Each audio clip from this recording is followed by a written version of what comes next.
లోయలలో పుట్టు పద్మం వంటి దానను అని షులమితి అంటుంది, అనగా సంఘం. పువ్వు బలహీనమైనదే అంటే మీకు ఆ వాక్యాన్ని నేను వివరణ ఇచ్చాను గత వారములో. అని బలహీనులే పువ్వుల్లాగా వాడిపోయి ఎండిపోయేవారే, మైదానాల్లో లోయల్లో పూసే పుష్పాల్లాగా దీనస్థితిలో ఉన్నవారే. అయితే దేవుడు వారికి ఇచ్చిన అందం పరిమళం మూలంగా దేవునికి సువాసనగా,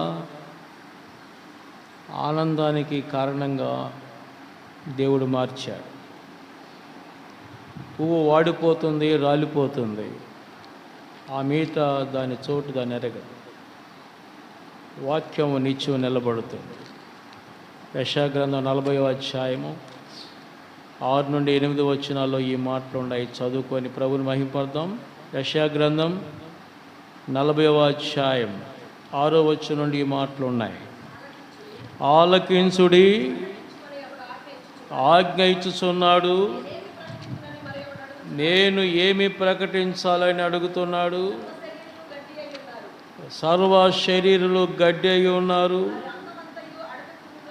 వారి అందమంతయు అడవి పువ్వు వలె ఉన్నది. యెహోవా తన శ్వాసము దాని మీద ఊదగా గడ్డి ఎండును, పువ్వు వాడును. నిశ్చయముగా జనులు గడ్డి వంటి వారే, గడ్డి ఎండిపోవును, దాని పువ్వు వాడిపోవును. మన దేవుని వాక్యము నిత్యము నిలుచును. గడ్డి ఎండిపోతుంది, పువ్వు వాడిపోతుంది. నిశ్చయముగా జనులు ఎలాంటి వారు? గడ్డి వంటి వారు. వాడిపోయే గడ్డి, వాడిపోయే పుష్పం, రాలిపోయే పుష్పం లాంటి వారు.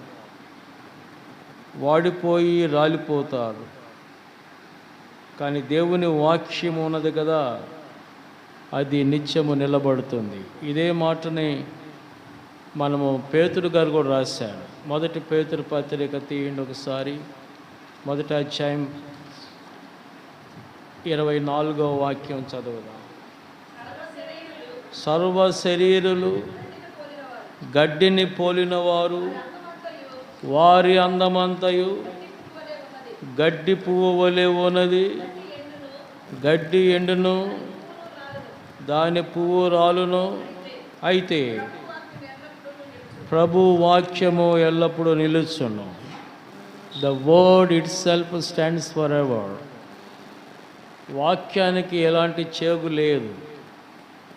వాక్యం అంటే దేవుడు. వాక్యమై ఉన్న దేవుడు శరీరాన్ని ధరించి మన మధ్యకు వచ్చాడు.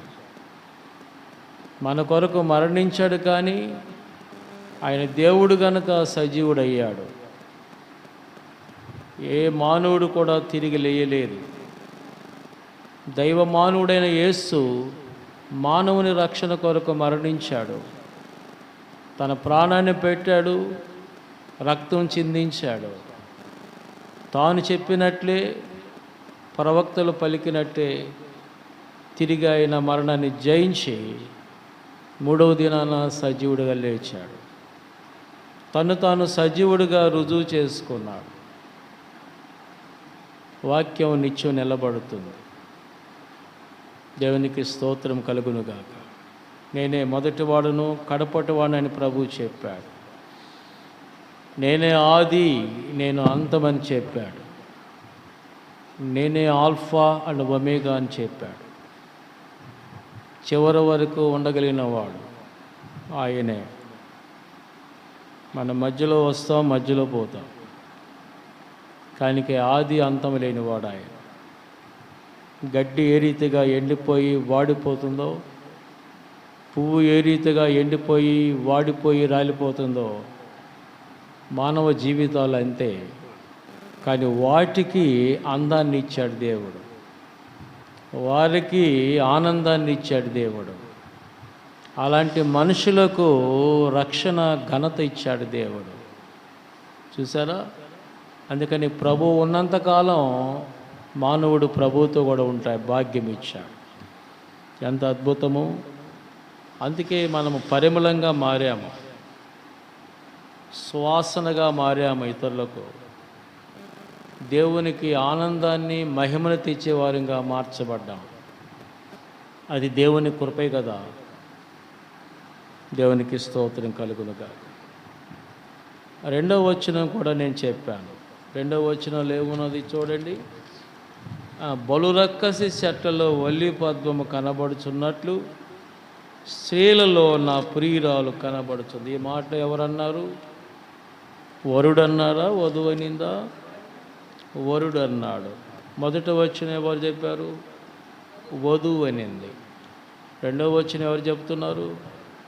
వరుడు చెప్తున్నాడు. బలురక్కసి చెట్లలో వల్లి పద్మము కనబడుతున్నట్టు శీలలో నా ప్రియురాలు కనబడుతుంది అంటున్నాడు. బలురక్కసి చెట్లు క్రీస్తు దృష్టిలో, సృష్టిలో అందంగా పరిమళంగా ఉన్నది ఆయన సంఘం. దేవుని దృష్టిలో, సృష్టిలో, మనుషుల్లో అందంగా కనబడేది, పరిమళంగా ఉన్నది ఆయన సంఘం, ఆయన మాత్రమే. అంటే బలురక్కసి చెట్లు అంటే ప్రభువుని ఎరగనటువంటి వారు, ప్రభువుని తిరస్కరించేవారు బలురక్కసి చెట్లతో పోల్చబడ్డారు. అంటే అన్ని జనులు ప్రభువుని అర్థం చేసుకోలేక ప్రభువు మీద తిరుగుబాటు చేస్తున్నటువంటి వారు. ప్రభువు మీద తిరుగుబాటు చేస్తున్నవారు దేవుని బిడ్డల మీద కూడా తిరుగుబాటు చేస్తారు. ప్రభువు మీద తిరుగుబాటు చేయక అర్థం చేసుకున్నవారు దేవుని బిడ్డలను కూడా గౌరవిస్తారు. లోకానికి ప్రభు ఎవరో తెలియదు. అందుకని ప్రభువు మీద విరుసుకుపడుతున్నది ఈరోజు సమాజం. ప్రభువేనే లెక్క లేకుండా మాట్లాడితే దేవుణ్ణి అనుసరించేవారు కూడా దేవునిలాగానే అవమానం పాలవుతాము, నిందల పాలవుతాము. అయినా దేవుడు సంఘానికి ఇచ్చిన ఘనత ఏంటంటే, గొప్పతనం ఏంటంటే, ఆ బలురక్కసి చెట్ల వలె ప్రవర్తిస్తున్న మనుషుల మధ్య ప్రకాశిస్తుంది సంఘం. ఆమేన్. అది దేవుడు ఇచ్చినటువంటి భాగ్యం సంఘానికి. ఇన్ని దాడులు జరుగుతున్నా కూడా, ఇన్ని పరిస్థితులు ప్రతికూలంగా ఉన్నా కూడా ప్రభువుని ప్రకటించడం కానీ, ప్రభు కొరకు సాక్ష్యం ఇవ్వడం కానీ సంఘం ఆపలేదు, ఆగలేదు కూడా. మందిరాలు కూలుస్తున్నారు, కాల్ చేస్తున్నారు, విశ్వాసుల మీద దాడి చేస్తున్నారు, సేవకుల్ని చంపుతున్నారు. అయినా సువార్తని ఆపలేకపోయారు. కారణం ఏమిటంటే సంఘానికి దేవుడిచ్చిన గొప్ప ఘనత అదే. సంఘం కొరకు ప్రభు ప్రాణం పెట్టిన కారణం చేత ఈ బలురక్కసి చెట్ల మధ్య ఒల్లి పద్మంలాగా కనబడుతుంది సంఘం. ఆమేన్. అద్భుతం. ఈ మాటలు ధ్యానించేటప్పుడు నా హృదయము చాలా నిండుగా సంతోషిస్తుంది. సంఘానికి ఎంత గొప్ప ఘనత, ఎంత గొప్ప ధైర్యం ఎలా వచ్చింది ప్రభు అంటే అది క్రీస్తుతో కూడా ఉన్న అనుభవమే. మీరు అపోస్తల కార్యముల గ్రంథం 4వ అధ్యాయము 13వ వచనం ఒకసారి చదివి ప్రభుని మహింపరచండి. వారు పేతురు యోహానుల ధైర్యమును చూచినప్పుడు వారు విద్య లేని పాములను గ్రహించి ఆశ్చర్యపడి వారు యేసుతో కూడా ఉండిన వారని గుర్తెరిగిరి. ఎక్కడొచ్చింది వాళ్ళకి ఈ ధైర్యం, ఈ సాహసం ఎవరు ఇచ్చారు? ఈ పిరికితనాన్ని ఎవరు పోగొట్టారు? మనుషుడు పిరికివాడు కదా. ఆ పిరికితనాన్ని పోగొట్టి దేవుడు ధైర్యాన్ని ఇచ్చాడు. అంటే దేవునితో ఉన్న సహవాసమే నీకు పిరికితనాన్ని పోగొట్టుతుంది. దేవునితో ఉన్నటువంటి సాంగత్యమే నీకు ధైర్యాన్ని ఇస్తుంది. దేవుణ్ణి అర్థం చేసుకున్నటువంటి ఆ కృపే ప్రభు కొరకు నిలబడేదానికి శక్తినిస్తుంది. అది దేవుడు అభిషేకము మీ మీద నిలబడి ఉంటుంది. అద్భుతమైన విషయం అది. వారు పేతురు యోహాన్లు సదవర్లు కాదు, వారు బాగా చదువుకున్నటువంటి మేధావులేం కాదు. వారు చేపలు పట్టుకునేటటువంటి వారు. వారు లేస్తే సముద్రం మీదకు వేటకెళ్తారంతే. అక్షర జ్ఞానం లేదు. వారిని పిలిచాడు దేవుడు. వారు ప్రభువుతో కూడా వారు పరిచర్యలో పాల్గొన్నారు. ఆత్మ అభిషేకం పొందుకున్నారు. వారికి పిరికితనం పోయి ధైర్యం వచ్చింది ఆ స్థానంలో. పేతురు యోహానులకి ఉన్న ధైర్యం ఎక్కడిది అని అంటే, వారు క్రీస్తుతో కూడా ఉండిన వారిని లోకం తెలుసుకుంది, లోకం గుర్తించింది. The world does not know who Jesus is. Yesu ఎవరో లోకానికి తెలియదు. అయితే శిష్యులకి తెలుసు యేసు ఎవరో. నువ్వు సజీవుడగు దేవుని కుమారుడవని క్రీస్తు అని చెప్పలేదా పేతురు? మిగతా శిష్యులు వినలేదా?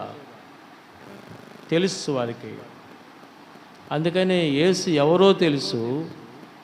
అందుకని యేసు కొరకు ధైర్యంగా మాట్లాడారు. అది బలురక్కసి చెట్ల మధ్యలో వారు కలువల్లాగా వికసించి పరిమళించారు అని అర్థం. రోజా పువ్వు ఉంది, పగలు వికసించిన. లిల్లీ ఉంది, రాత్రి వికసించిన. వాటి నుంచి పరిమళం బయటకు వస్తుంది, మనుషుల్ని ఆకర్షిస్తుంది. దేవుని బిడ్డలు, అది పగలైనా సరే, అది రాత్రి అయినా సరే, దేవుని కొరకు వికసించగలిగినటువంటి ఆత్మీయ జీవితంలో పరిమళము వెదజల్లగలిగినటువంటి సంఘంగా ఉండాలి అనేది దేవుని ఉద్దేశం. It may be a night are the day. అది రాత్రి కానీ పగలు కానీ ప్రభు కొరకు సాక్షులుగా ఉంటూ బలురక్కసి చెట్ల మధ్యలో ఎలా కనబడుతున్నారు వీళ్ళు? సువాసన వెదజల్లగలిగే రీతిగా, దేవునికి మహిమ తెచ్చే రీతిగా, దేవునికి ఆనందాన్ని తేగలిగే రీతిగా, అనేకులను ప్రభు కొరకు ఆకర్షించగలిగే ఆ కృప దేవుడు సంఘానికి అందించాడు. దేవునికి మహిమ కలుగును గాక. ఎంత అద్భుతమైన విషయం అది. మూడో వచనం చదవండి. ఏమంటున్నాడు? అడవి వృక్షాల్లో జల్దరి వృక్షం ఎలా ఉన్నదో. ఇది ఎవరు చెప్తున్నారు? ఇది వధువు చెప్తుంది వరుణ్ గురించి. అడవి వృక్షాలు చాలా ఉన్నాయి. ముళ్ళగా ఉంటాయి, ముడుపులు గట్టి ఉంటాయి, వంకర టింకరగా ఉంటాయి. కొన్ని ఫలాలు ఇస్తాయి, కానీ తినడానికి యోగ్యంగా ఉండవు. మనుషుల్లో అలాంటి పరిస్థితులు ఉన్నా యేసు సపరేట్గా కనబడతాడు, జల్దరి వృక్షంలాగా. జల్దరి అంటే యాపిల్ చెట్టు. అలాంటి చెట్ల మధ్యలో ఒక యాపిల్ చెట్టు కనబడింది అనుకుని అడవిలో, అందరూ యాపిల్ చెట్టు దగ్గరికి వెళ్తారు. అవునా? అంటే మిగతా చెట్లు కూడా ఉన్నాయి, పచ్చగానే కనబడతాయి, కానీ పళ్ళున్నట్టుగా కనబడతాయి, కానీ తినడానికి యోగ్యంగా ఉండవు. మనుషుల్లో చాలామంది కూడా పైకి అలా కనబడతారు, కానీ లోపల తొంగి చూస్తే, లోపల జీవితాన్ని స్టడీ చేస్తే వారి బ్రతుకులు ఎలా ఉంటాయంటే చెడిపోయి కంపుగట్టి కరప్టెడ్ లైఫ్ వారి జీవితాల్లో ఉంటాయి. అలాంటి జనుల మధ్య యేసు పాపుల్లో చేరక ప్రత్యేకంగా కనబడ్డాడు కదా. అలాగే జల్దరి వృక్షం అడవి వృక్షాల మధ్యలో కనబడుతుంది. దేవునికి స్తోత్రం. అద్భుతం కదా. ఇది అక్కడ చెప్తున్నది. ఏమంటున్నారు ఇక్కడ? అడవి వృక్షాల్లో జల్దరి వృక్షం ఎలా ఉందో పురుషులలో నా ప్రియుడు అలా కనబడతాడు. నేను 10,000 మంది పురుషుల్లో కూడా సులభంగా గుర్తుపడతాను ఆయన. I can easily recognise my dear. నేను చాలా సులభంగా ఆయన గుర్తుపట్టగలను. ఎందుకంటే ఆయన ధవళవర్ణుడు, ఆయన రత్నవర్ణుడు, అతి కాంక్షణీయుడు. అతి కాంక్షణీయుడు అంటే కోరుకోదగిన వాడు. ఎన్నో విషయాలు కోరుకునేదానికంటే యేసును కోరుకోగలిగినటువంటి ప్రత్యేకత కలిగినటువంటి వాడు నా ప్రియుడు. ఆయన తెల్లటివాడు అంటే పరిశుద్ధుడు, ఆయన ఎర్రటివాడు అంటే రక్షకుడు. ఆయన పరిశుద్ధుడిగా వచ్చాడు కనుక మనం రక్షించడానికి సరిపోయాడు అనే దాని అర్థం. చాలామంది పురుషులు జన్మించారు, యుగ పురుషులు అనబడిన వారు, మహాత్ములు అనబడిన వారు. వారు ఎవరు మనుషుల కోసం చచ్చిపోలేదు, మనుషుల కొరకు మరణించలేదు, పాపాలు తీసివేయడానికి మరణించలేదు. ఎందుకంటే వాళ్ళు కూడా పాపులుగానే జన్మించిన కారణం చేత పాపిని రక్షించడానికి యోగ్యత లేదు. ఒక పాపిని రక్షించడానికి పరిశుద్ధుడు కావాలి, ఒక బలహీనుడిని కాపాడడానికి బలవంతుడు కావాలి, ఒక అనీతిమంతుడిని నీతిమంతుడిగా తీర్చడానికి నీతిమంతుడు కావాలి. ఆయనే దైవమానుడైన యేసు ఈ భూమి మీదకి జల్దరు వృక్షంలాగా కనబడ్డాడు. కాబట్టి ప్రియమైన దేవుని బిడ్డలారా, పురుషులలో నా ప్రియుడు అట్లా కనబడతాడు. ఆనందభరితనై నేను అతని నీడను కూర్చుంటాను. అంటే మనిషికి నీడనివ్వగలిగిన వాడు, ఆశ్రయం ఇవ్వగలిగిన వాడు, సేద తీర్చుకునేటటువంటి కృపనివ్వగలిగిన వాడు యేసు. అందుకని 91వ కీర్తన ఏం చెప్తుంది మీకు? 91:1 ఏం చెప్తా చూడండి. మహోన్నతుని చాటున నివసించువాడు, సర్వశక్తిని నీడన విశ్రమించువాడు. ఆయన నాకు ఆశ్రయం, నా కోట, నేను నమ్ముకున్న నా దేవుడని నేను ఆయన గురించి చెబుతున్నాను.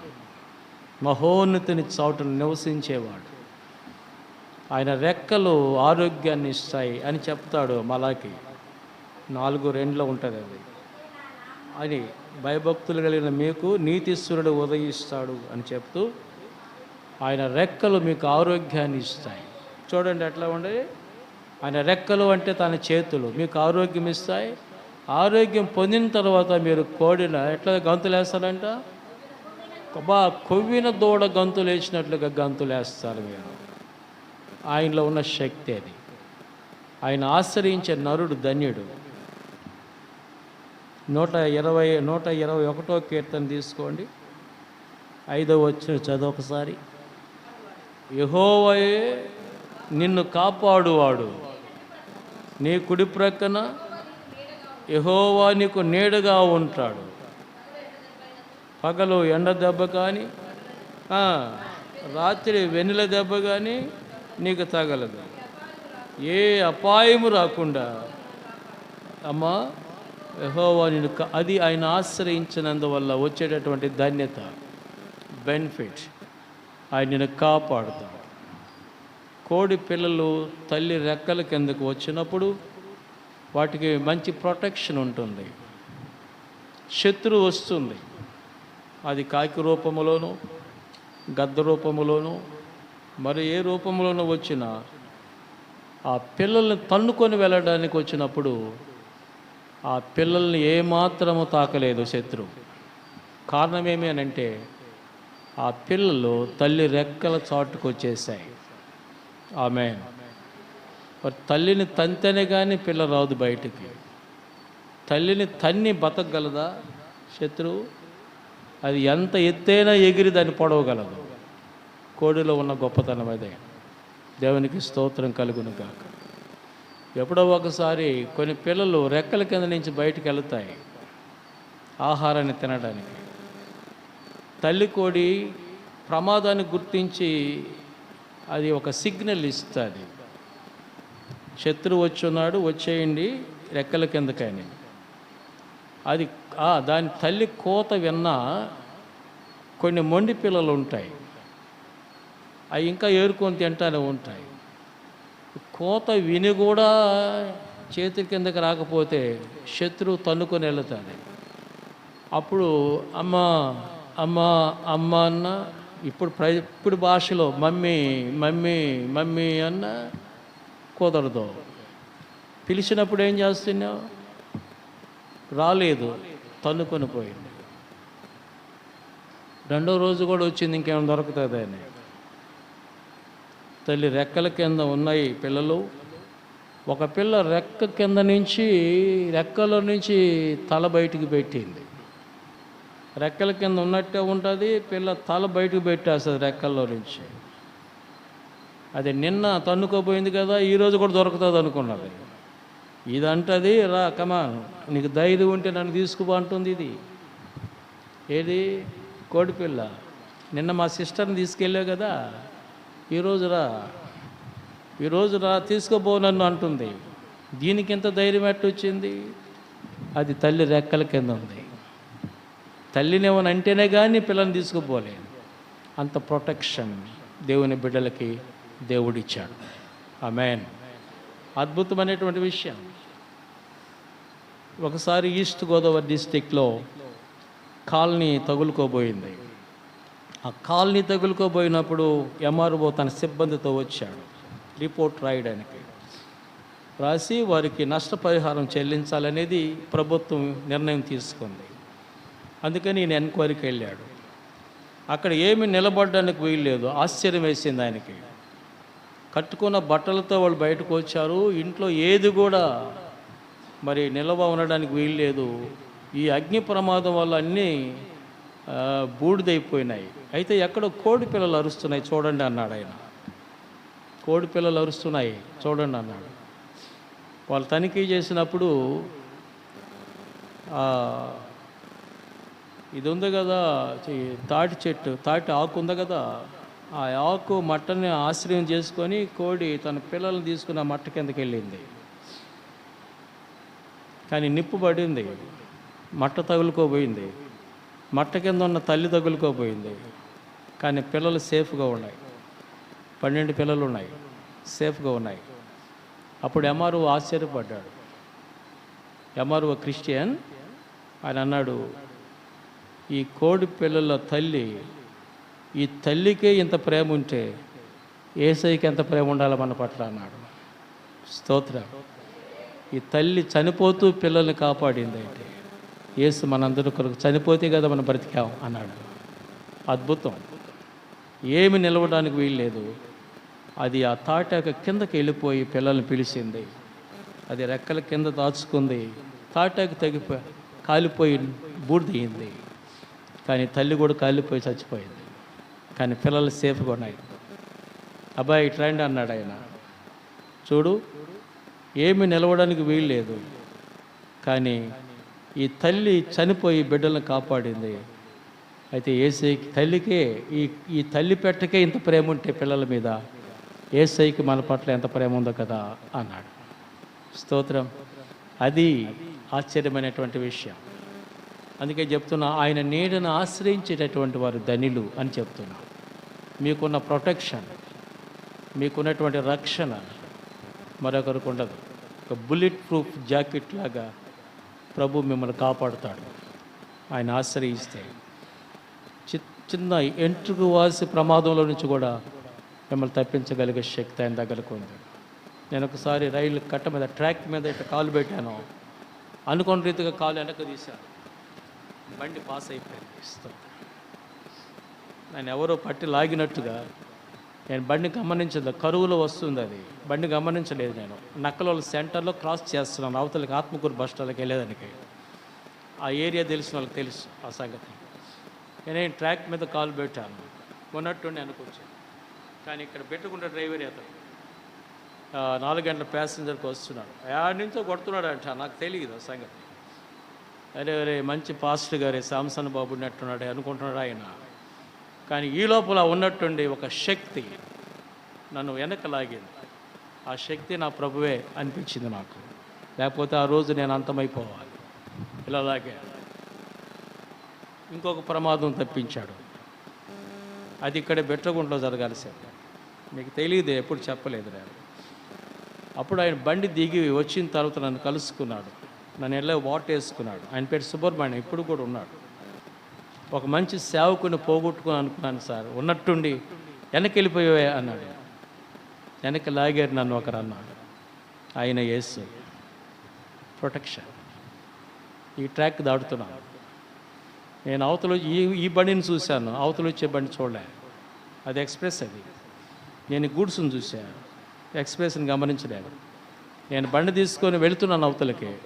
బండి అవతలకి వెళ్ళింది అంతే, ట్రైన్ పాస్ అయిపోయింది. బండి ట్రాక్ దాటి అవతలకి వెళ్ళింది, బండి పాస్ అయిపోయింది. ఒక్క సెకండ్ నేను ఆట వేస్తే ట్రైన్ ఆ ఇంజిన్ కింద పడిపోవాలి నేను. దేవుడు ఎంత గొప్పవాడు. ఇశ్రాయేల్ని కాపాడే దేవుడు, కొనుకుడు నిద్రపోడు. ఆమేన్. 2 భయంకరమైన ప్రమాదాల నుంచి నన్ను ఎవరో లాగినట్టుగా లాగి కాపాడిన ప్రభు. చాలామందికి ఈ అనుభవాలు ఉన్నాయి, నాకొక్కడికే కాదు, చాలామందికి అనుభవాలు ఉన్నాయి. ఆయన వరకు ఆశ ఆయన నీడన కూర్చుండాలి. ఏమనిందండి, ఏమందామి ఆమె ఏముంది, జలధరి వృక్షపు నీడలో ఆనందభరితనై నేను అతని నీడన కూర్చుంటేనే అనేది పాస్ట్ టెన్సా ప్రెజెంట్ టెన్సా? భూతకాలమా వర్తమాన కాలమా? కూర్చున్నాను, కూర్చోబోతాను కాదు, కూర్చుంటేనే ఆల్రెడీ ఆమె కూర్చుందట. అంటే యేసు దగ్గరకు వచ్చింది ఆమె, ఆ నీడకు వచ్చింది. మీరు అలా వచ్చారా, వస్తూ ఉండారా? మీ సంగతి ఏంది? పాస్ట్ టెన్స్లో ఉండవా, ప్రజెంట్ టెన్స్లో ఉండవా, లేకపోతే ఇంకా రావడానికి అనుకుంటుండవా ఫ్యూచర్? నేను అంటుంది ఆనందభరితనై నేను అతని నీడన కూర్చుంటేనే. ఆమేన్, స్తోత్రం. అలా ఉండాలి విశ్వాస యొక్క ఆత్మీయ జీవితం, అలా ఉండాలి. మీరు రండి, వచ్చేయండి. అని ఏమంటుంది ఇంకా, అతని ఫలము నా జిహ్వకు మధురము. జిహ్వ అంటే నాలుక. నాలుక మీద చాలా కప్స్ ఉంటాయి, అవి మీకు టేస్ట్ని చూపిస్తాయి. ఎందుకో ప్రభు అయి పెట్టాడు అక్కడ నాలుక మీద. నాలుక టేస్ట్ని చూపిస్తుంది. అది పులుప, అది చేద, అది ఒగుర, కారమా, నాలుక మీద పెట్టుకుంటుండగానే నీకు తెలిసిపోతుంది రుచి. చూసారా? కానీ ఏమంటుంది, ఆయన ఇచ్చే ఫలం ఉందే, అవి కారు ద్రాక్షలు కాదు. అందమైన ద్రాక్ష తోటను వేసాడు కానీ కాపు కొరకు ఎదురు చూస్తే కారు ద్రాక్షలు కాసింది. అది యెషయా గ్రంథం 5వ అధ్యాయం చూస్తారు ఆ సిస్టమ్. నేను మంచిదాన్నే తీసుకొచ్చి నాటాను కానీ జాతిహీనపు ఫలాలు ఫలించిందని ఇర్మియా రాశాడు 2వ అధ్యాయంలో. నేనేమంటున్నానంటే ఒకసారి చూడండి, ఇర్మియా గ్రంథం తీయండి. ఇర్మియా గ్రంథం 2వ అధ్యాయం ఎన్నో వచ్చి 21లో చూస్తారా? చూడండి. నేను నిన్ను నాటి తిని కేవలము నిక్కమైన నాటి తిని జాతిహీనపు ద్రాక్షవల్లి వలె నువ్వు ఎలా భ్రష్ట సంతానం అయిపోయినావు అన్నాడు. భ్రష్టులైపోయి వారు భ్రష్ట ఫలాలు ఇచ్చారు. యెషయా గారు ఏం రాశాడు? కారు ద్రాక్షలు ఇచ్చారని రాశారు. పనికి రానివి, తినడానికి యోగ్యం లేనటువంటి ఫలాలు ఫలించాయి ఆ చెట్లు. కానీ ఇక్కడ ఈ చెట్టు ఉందే, జల్దరు అంటే యాపిల్ ఉందే, అది తిన్నప్పుడు నా జిహ్వకి అంటే నా నోటికి మధురంగా ఉంది. స్వీట్, మధురం అంటే స్వీట్. మారాన్ని మధురంగా మార్చాడు కదా ప్రభు. అలా మారా జీవితాలను మధురమైన జీవితాలుగా మార్చగలిగే శక్తి ప్రభువులో ఉంది, ఆయన సిలువలో ఉంది. మీరు చూసారా? ఈ నీళ్లు తాగలేము, ఈ నీళ్ళు చాలా చేదుగా ఉన్నాయి. బిటర్నెస్ అంటారు ఇంగ్లీష్లో దాన్ని. ఈ బిటర్నెస్ అనేది బెటర్నెస్గా మారాలి. ఈ చేదు మంచిగా మారాలి అంటే ఒక చెట్టు చూపించాడు ప్రభు. అదిగో ఈ చెట్టు దాంట్లో వేసేసాయి ఆ నీళ్ళల్లో. ఎప్పుడైతే వేసేసాడో ఇప్పుడు తాగమని ఇస్రాయేలుకి చెప్పాడు. ముందు తాగినప్పుడు అవి చేదు, ఇప్పుడు తాగినప్పుడు అవి మధురం. మారాన్ని మధురంగా మార్చగలిగే శక్తి యేసుకుంది, ఆయన సిలువకున్నది. చుట్టూ ఇక్కడ సిలువకు సాదృశ్యం. ఆ సిలువ మరణం, ఆ సిలువ మనుషుల జీవితాలు మార్చింది, రక్షణ ఇచ్చింది. సిలువ దగ్గరే ఆగిపోకుండా సిలువ తరువాత జీవితాన్ని చూడాలి. అదే మహిమ జీవితం, అదే సింహాసనం. చాలామంది సిలువ దగ్గరకు వచ్చి ఆగిపోతారు. సిలువ తర్వాత జీవితం ఉంది, అదే మహిమ జీవితం, అదే సింహాసనం. సిలువ తర్వాత దొరికేయే. కాబట్టి గమనించండి మీరు, ఇక్కడ అంటున్నాడు, ఆ ఫలములు నా జిహ్వకి మధురం, చాలా తృప్తిగా నాకు అనిపించింది. తేనె కంటే, జుంటె తేనె దారుల కంటే మధురమైనది దేవుని వాక్యం. ప్రభు ఆయన మాటలంటే చాలు, ఆయన దయగలిగిన మాటలకు ప్రజలు ఆశ్చర్యపడ్డారని మీరు చదువుతారు బైబిల్లో. లోకాసు సువార్త దీన్ని ఒకసారి 4వ అధ్యాయం తేండి. 4వ అధ్యాయం లోకాసు సువార్త తీసి 18వ వచనం నుంచి కిందకి చదవండి. గ్రంథమును విప్పగా ప్రభు ఆత్మ నా మీద ఉన్నది, బీదలకు సువార్త ప్రకటించుటకై ఆయనను అభిషేకించెను.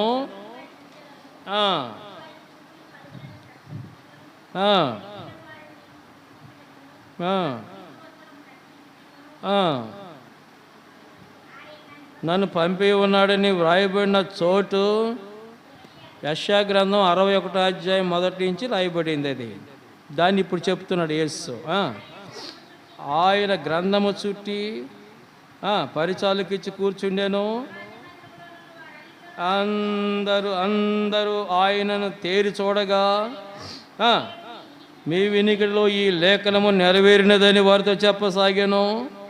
అప్పుడు అందరూ ఆయన గూర్చి సాక్ష్యం ఇచ్చుచు ఆయన నోటి నుండి వచ్చిన దైగల మాటలకు ఆశ్చర్యపడి, యోసేపు కుమారుడు కదా, యోసేపు కుమారుడికి ఇంత వ్యాపారం ఏడుంది అనుకున్నారు వీళ్ళు.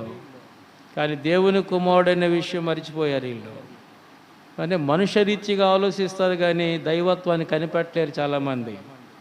అందుకే ఇక్కడ మీకు ఆ జ్ఞాపకం చేస్తున్నాడు దేవుడు. ఆయన నోట నుండి వచ్చే దైగిల మాటలు, మనుషుల్ని ఆదరించే మాటలు, ప్రేమించే మాటలు, క్షమించే మాటలు, ఆ జిహ్వకి మధురం. ఇది ప్రేమ ఫలం. దేవునికి స్తోత్రం కలుగునుగాక. ఆ ఫలాలతో మనుషుని తృప్తిపరుస్తున్నాడు దేవుడు.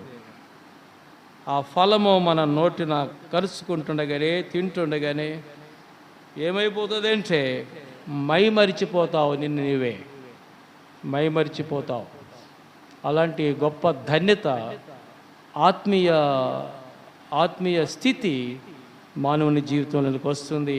ఈ సంగతి షులమితికి తెలుసు ఆమె సంగతి.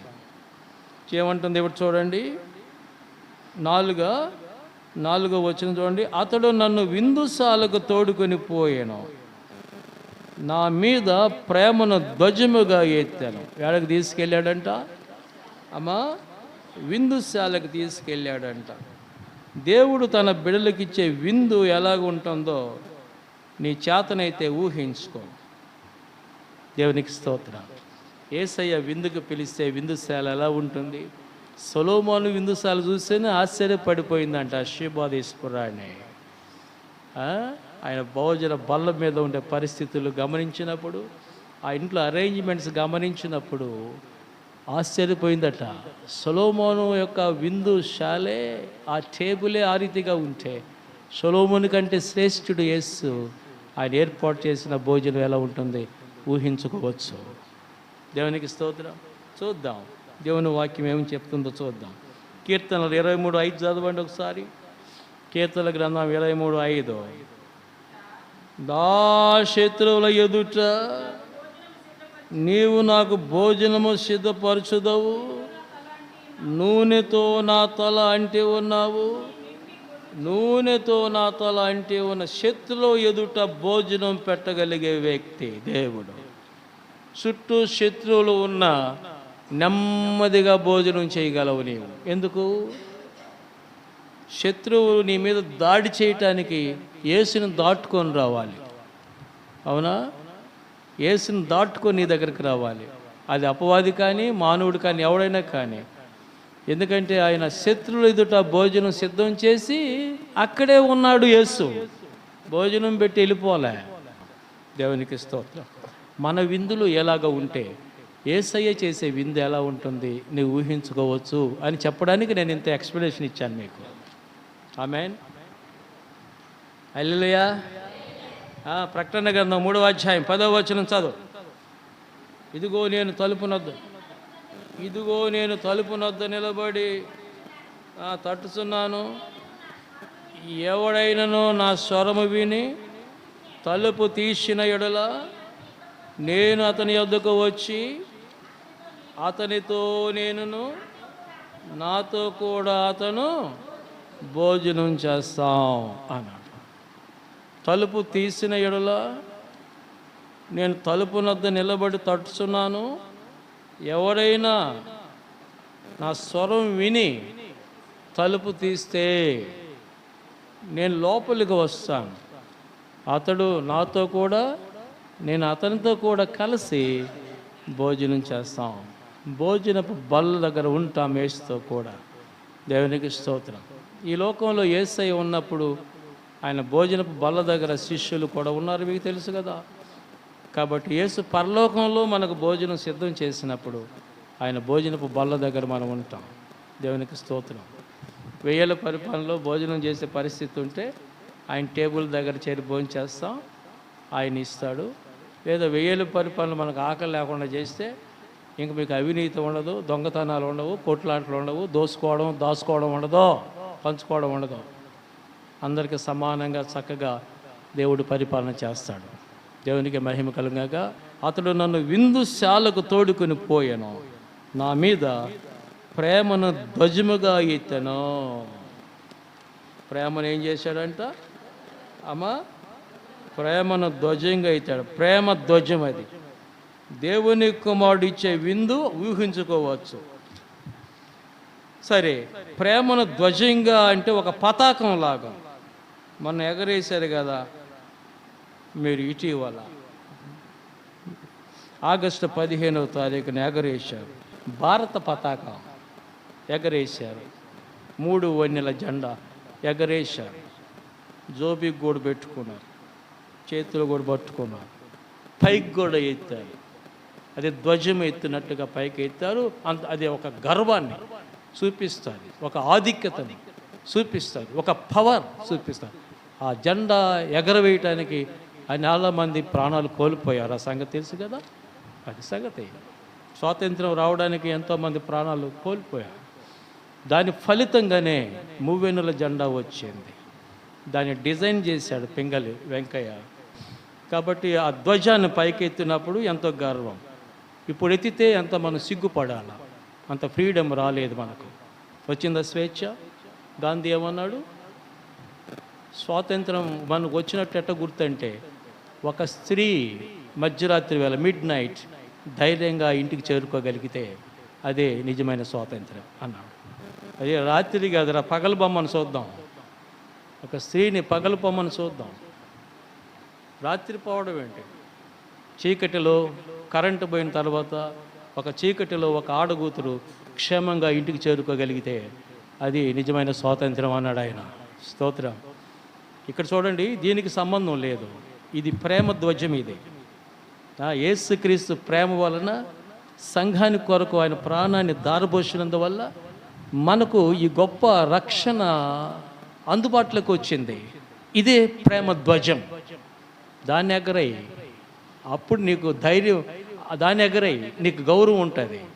దాన్ని చూపించు, ఆ రక్షణ ఫ్లాగ్ని చూపించి ఈ లోకానికి. అప్పుడు దేవునికి నీ కొరకు మరణించిన ప్రభువుకి మహిమ ఉంటుంది, ఆయనకి సంతోషం వస్తుంది. ఇది ప్రేమ ధ్వజం. యూహిత సైన్య సమభీకర రూపిణియగు ఈమె ఎవరా?